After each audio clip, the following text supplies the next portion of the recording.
yung ating pong mga councilors na naririto rin, ang ating pong mga supporters mula sa Buli, Sukat, Kupang, Bayanan, Alabang, Putatan, Poblasyon.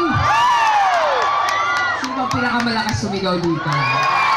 Ulitin natin ha. Noon ang maliit na pagtitipon-dipon.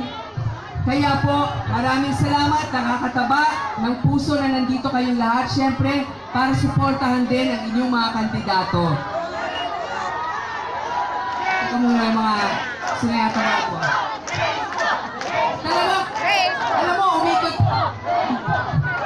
umikot na ako sa buong Pilipinas, pero kayo talaga yung ganado, ano?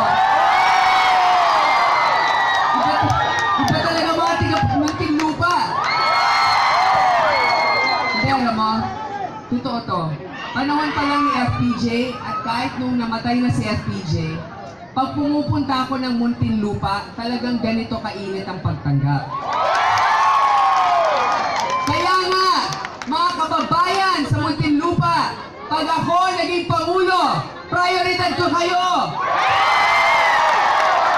Sapagkat hindi niyo rin kami kinakalimutan. Ngayon, alam niyo po mga kababayan, sabi nila, baka daw hindi kaya ng mga babae ang mamuno. Totoo ba yan, mga babae?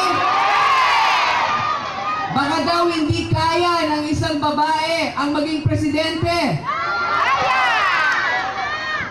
Yung mga nagsasabi nun, wala pa kasing karanasan na mapagalitan, na mapagsabihan ng isang babae. Mga kababayan, tayong mga babae na naririto, marami sa atin mapasensya, mapagmahal, malambing, maalaga, masipag. Pero pag ginalit, hindi tayo sumusuko, di ba?